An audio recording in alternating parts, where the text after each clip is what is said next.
20 menit untuk materinya. Baik, terima kasih pada Bu Patricia selaku moderator dan Assalamualaikum warahmatullahi wabarakatuh.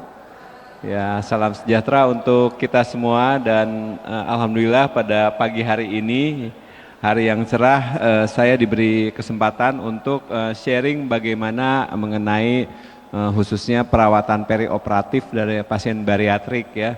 Saya senang sekali diundang ke sini karena ini teman-teman semua nih dari perawat kamar bedah ya, banyak cerita nih kalau saya dengan perawat kamar bedah itu paling asik kerjasamanya gitu ya. Cuman ada satu cerita lucu waktu awal-awal saya sebagai dokter bedah itu pernah naik lift ke kamar operasi gitu, ada perawat juga yang naik, tapi kami diam-diaman aja gitu ya. Pas sampai di atas di kamar operasi saya ganti baju, pakai masker, pakai cap. Nah, ketemu lagi dengan perawat tadi dan dia bilang, "Oh, itu Dokter Reno." Ternyata dia lebih mengenal saya kalau saya pakai masker gitu. Waktu di lift cuek-cuek aja. Baiklah, kita lihat mengenai masalah obesitas. Obesitas ini sebetulnya sudah menjadi masalah mendunia ya. Kita lihat, nah lihat. Indonesia itu populasi keempat terbanyak di dunia ya setelah India, Cina dan Amerika Serikat. Jadi penduduknya ini pada waktu sensus 277 juta ya, cukup banyak. Kemudian usia produktifnya juga banyak, kita masih banyak generasi muda yang masih produktif ini. Lain di negara maju grafiknya yang usia lansia itu justru lebih banyak. Nah, tingkat obesitas di Indonesia ini urutan keempat ya, setelah Malaysia, Brunei dan Thailand gitu ya. Jadi cukup banyak kalau kita jalan ke mana gitu ya, pasti ketemulah dengan orang yang obesitas. Nah, tapi provinsi tertinggi obesitas adalah dari Sulawesi Utara ya. Sulawesi Utara itu 42%, jadi hampir setengahnya ya. Kalau ada satu orang kurus pasti temennya obes gitu ya. DKI Jakarta 41%, Kalimantan Timur 37% gitu ya. Di Jawa Barat berarti masih agak lebih banyak yang kurusnya ya. Tapi cukup banyak. Nah, kemudian obesitas ini terkait dengan banyak risiko penyakit ya. Kita tahu lihat ada penyakit jantung, penyakit paru, penyakit liver gitu ya. Banyak sekali. Ini foto apa? Ini komunitas obesitas di Jakarta ya, yang mereka merasa hidupnya sudah bahagia dengan keadaan obesitas mereka dan berani tampil gitu ya. Tapi sebetulnya mereka tanpa menyadari mereka itu mempunyai risiko penyakit-penyakit ini gitu ya. Nah, mereka terpaparlah oleh risiko tersebut. Kemudian juga khususnya dengan kanker, dengan keganasan, pasien obesitas juga ternyata lebih tinggi terkena risiko beberapa jenis kanker ya. Kita lihat ada kanker meningioma, adenoseaosofagus, multiple myeloma dan lain-lain gitu ya, kolon, rektum gitu ya. Jadi seperti bom waktu jadinya ya, dengan bobot berat yang berlebih itu mereka mempunyai karier terhadap berbagai kanker keganasan. Nah, ini foto ini adalah foto tahun 70-an ya. Tahun 70-an anak-anak 70 80 lah. Anak-anak sekolah tuh masih pada langsing-langsing begini ya. Langsing-langsing, mereka senam pagi dan tokoh favorit mereka siapa? Tokoh favorit mereka Unyil ya, Unyil juga langsing ya. Nah, sekarang bandingkan dengan foto zaman sekarang. Foto zaman sekarang ya ini, lebih banyak yang seperti ini sekarang gitu ya. Kalau kita jalan ke mall gitu ya, di sekolah-sekolah juga banyak yang obes. Dan tokoh favorit sekarang siapa? Coba. Ya, Jumbo ya. Tokoh favorit sekarang. Jadi memang trennya begitu, tren kenaikan berat badan dari tahun ke tahun mungkin karena Indonesia tambah makmur gitu ya, ekonomi tambah baik, asupan makanan juga jadi tidak seimbang. Itu kurang lebih itulah masalah obesitas dan khususnya di Indonesia ya. Nah, yang dinamakan obesitas adalah tergantung indeks massa tubuh atau body mass index di atas 30. Kemudian penanganannya itu perlu multidisiplin gitu ya. Jadi selain kita lakukan nutritional assessment, yaitu mengakses, menilai keadaan status nutrisi dari pasien, tentu juga adalah harus melibatkan dokter penyakit dalam, khususnya bidang endokrin ya, karena ini kan masalah metabolisme, juga masalah psikologis gitu. Jadi mungkin perlu dilibatkan juga psikolog gitu ya, karena banyak juga mereka penderita obesitas itu karena memang eating disorder, jadi penyakitnya yang karena terobsesi untuk makan dan makan terus gitu ya. Kemudian perlu juga latihan fisik ya dengan personal trainer. Selain itu juga perlu dokter bariatrik tentunya. Nah, ini kerjasama tim ini yang akan meng-guide pasien untuk mencapai berat badan yang lebih baik gitu setelah pembedahan. Nah, kita lihat di sini grafik ini, saya tidak akan baca satu persatu, tapi jelas sekali bahwa pasien obesitas itu mempunyai masalah di pernafasannya gitu. Ini faktor risiko pernafasan yang mungkin terjadi pada pasien obesitas gitu ya. Saluran nafasnya itu lebih sempit karena terdorong mungkinnya oleh otot dan lemak, sehingga mereka sering sleep apnea gitu ya. Sleep apnea itu kalau tidur ngorok dan kadang-kadang bisa lupa nafas gitu ya, sehingga mereka tuh yang obesitasnya ekstrim, mereka nggak bisa duduk terlentang, harus setengah duduk, harus 30 derajat gitu. Kemudian juga ya, saya juga murid-murid saya nih di bedah digestif itu lebih saya yang paling kecil di antara murid-murid saya gitu ya. Murid saya besar-besar. Ini murid saya yang paling besar itu lagi asisten operasi sering tiba-tiba tidur gitu ya. Yang beratnya dia lebih dari 150 gitu, lagi bantuin ini tidur gitu ya, karena memang sering hipoksia gitu ya, gitu ya. Kemudian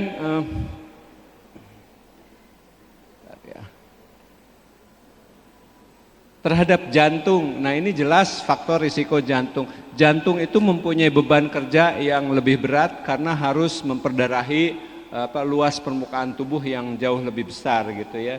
Jadi pada umumnya juga memerlukan daya kerja jantung yang berlebih, dan sehingga sangat sering atau sangat banyak penderita obesitas itu menderita hipertensi dan berbagai penyakit jantung lainnya gitu ya. Dan dengan penurunan berat badan pasca bedah bariatrik biasanya tuh juga tensinya akan turun menuju normal gitu. Kemudian risiko trombosis gitu ya, dengan lemak yang demikian tebal gitu ya, pembuluh darah, viskositas darah juga berubah, itu terdapat risiko trombosis, sehingga memang pasien yang obesitas itu biasanya kalau dia dirawat lama perlu pencegahan untuk mencegah trombosis tadi. Kemudian diabetes, nah ini juga selalu penyakit yang paling sering menyertai obesitas gitu, sehingga biasanya pasien yang menjalani pembedahan bariatrik yang disertai obesitas, ketika berat badannya turun, gula darahnya pun makin bagus gitu. Bahkan banyak juga yang akhirnya jadi sembuh total dari diabetesnya setelah tercapai berat badan idealnya gitu ya. Kemudian, nah ini adalah hal-hal yang untuk mengakses atau menilai risiko pasien operasi bariatrik. Jadi ada semacam scoring, apakah dia risikonya rendah, risikonya sedang, risikonya tinggi gitu ya. Dilihat dari berbagai parameter antara lain BMI, jenis kelamin, umur, kemudian risiko-risiko lain. Kemudian respiratory assessment-nya dilihat bagaimana saturasi dia pada waktu istirahat. Kalau perlu juga menjalani tes faal paru ya, untuk mengamati berapa besar compliance dia untuk menghadapi terutama risiko pembiusan ya. Kemudian ini adalah scoring yang namanya stop bank, ini juga menilai seberapa besar pasien mempunyai risiko terhadap tindakan yang akan dilakukan gitu. Lalu ini OSA ya, risiko OSA. OSA ini ya sleep apnea ya, obstructive sleep apnea. Jadi risiko pasien mengalami yang tadi yang tiba-tiba tidur itu ya. Karena ini juga berbahaya kalau tidak diterapi dengan baik gitu. Risiko kardiovaskuler tentunya diperiksa EKG, diperiksa ekokardiografi untuk menilai seberapa besar risiko pasien menjalani pembedahan bariatrik. Lalu faktor nutrisi. Nah, faktor nutrisi ini juga banyak faktor yang harus diperhitungkan gitu ya. Di mana pasien itu biasanya bila akan menjalani pembedahan bariatrik disiapkan dari mulai 1 minggu sebelumnya pasien itu hanya boleh minum cair, kemudian membatasi asupan gula, mengurangi karbohidrat dan lain-lain gitu ya. Biasanya dikonsultasikan dengan spesialis gizi klinik. Lalu pre-hospital sebelum masuk rumah sakit ini yang harus dilakukan. Medical check up secara lengkap tadi, jantung, paru, gula darah, pembekuan darah dan lain-lain. Kemudian dianjurkan diet cair dari sejak 5 hari sebelum pembedahan. Kemudian puasa 6 jam sebelum pembedahan, diberikan antibiotik profilaksis. Dan kami rutin memasang ini stocking ya buat pasien karena mencegah trombosit, deep vein thrombosis tadi ya. Nah, ini adalah beberapa prosedur yang bisa dilakukan terhadap pasien obesitas. Yang pertama adalah balon lambung ya. Balon lambung ini yang paling simpel dan tidak perlu anestesi umum gitu dan pasien tidak perlu dirawat. Balon lambung ini membuat pasien merasa kenyang terus gitu ya. Nah, tapi ini biasanya hanya untuk yang BMI-nya tidak begitu tinggi gitu ya. Jadi karena ini sifatnya hanya temporer, balon ini hanya bertahan 4 bulan di lambung pasien kemudian akan pecah dan diserap bersama pencernaan. Yang kedua adalah sleeve gastroplasty.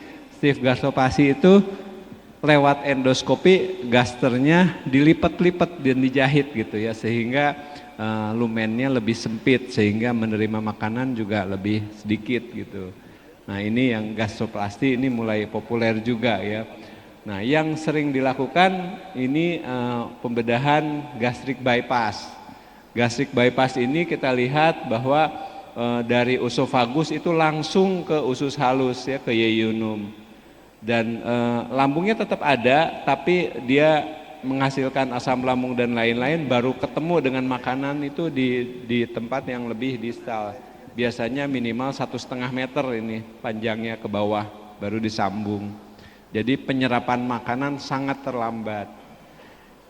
Pilihan lain adalah ini yang paling populer, 80% pembedahan bariatrik itu menggunakan teknik ini, sleeve, karena ini relatif cepat operasinya, risikonya juga minimal, angka suksesnya cukup tinggi. Jadi memotong lambung sehingga hanya tinggal sepertiganya ya, dan secara vertikal. Ini paling dipilih karena jalur makanan masih normal gitu ya, tidak di bypass. Jadi dari usofagus masuk ke lambung, masuk ke duodenum itu masih normal, cuman porsinya jadi sedikit sekali. Baru 2 sendok sudah kenyang gitu ya. Nah, kemudian nanti harus nunggu 1 jam lagi baru makan 1 sendok lagi gitu ya. Sehingga dia bisa makan sampai 8 kali per hari gitu ya. Tapi dengan jumlah yang sangat sedikit. Nah, yang lain adalah macam-macam variasinya gitu ya. Dia ini sleeve gastrectomy, tapi ada bypassnya juga gitu. Biasanya sekarang ini yang lebih populer, mulai makin populer karena kalau hanya sleeve saja, pasiennya BMI-nya ekstrim gitu ya.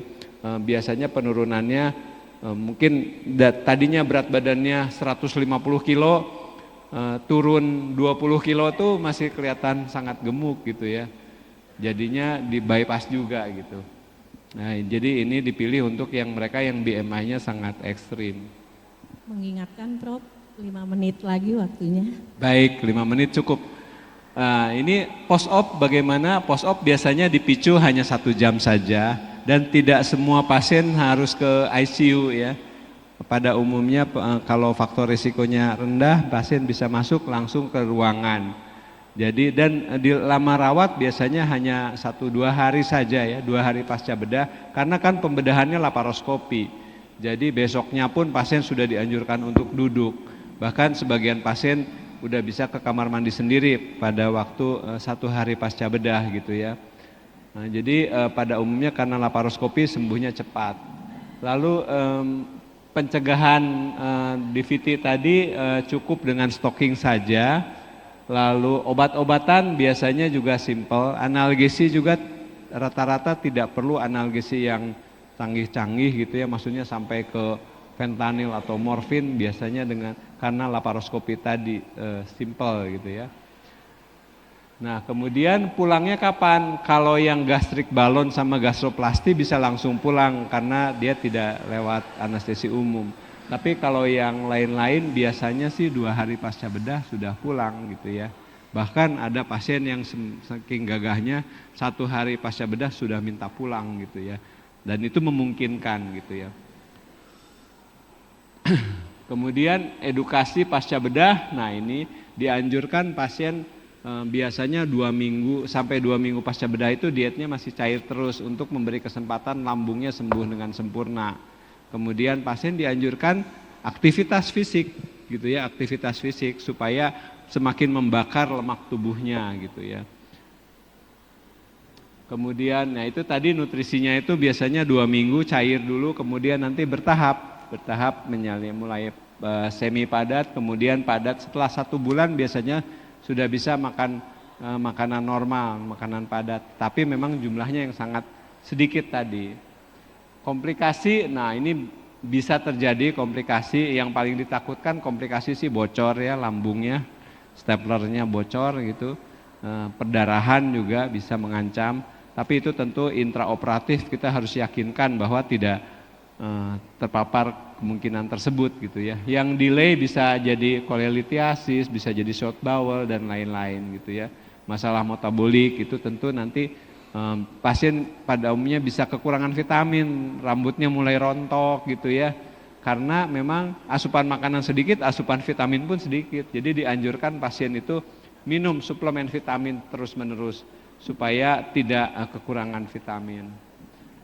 Nah ini jadi memang perlu multidisiplin tim ya, tidak hanya bedah saja dengan anestesi, tapi dokter penyakit dalam, kardiologi, endokrin, dengan gizi klinik gitu ya, dengan psikolog juga gitu. Jadi banyak disiplin ilmu yang menangani pasien bariatrik gitu. Di unit bariatrik yang lengkap biasanya yaitu dokternya, spesialisnya banyak gitu ya, karena tadi kita lihat memang masalah pasien obesitas itu banyak, jadi tentunya harus ditangani satu persatu. 1 Jadi, menit lagi, Prof. Baik, 1 menit cukup.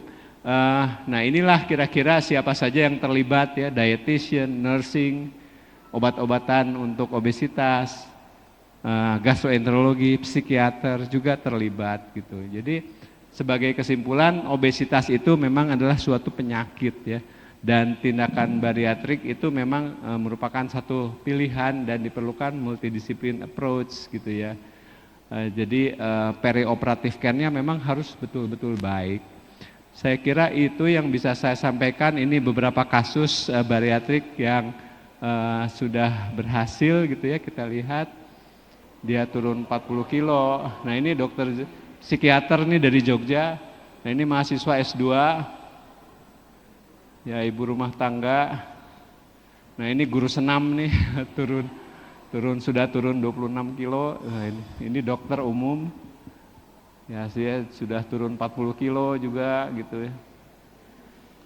Ya demikian mungkin yang bisa saya sampaikan, lebih kurang yang mohon maaf, saya terbuka untuk pertanyaan. Terima kasih. Billahi taufiq wal hidayah. Wassalamualaikum. Luar biasa buat Profesor Reno.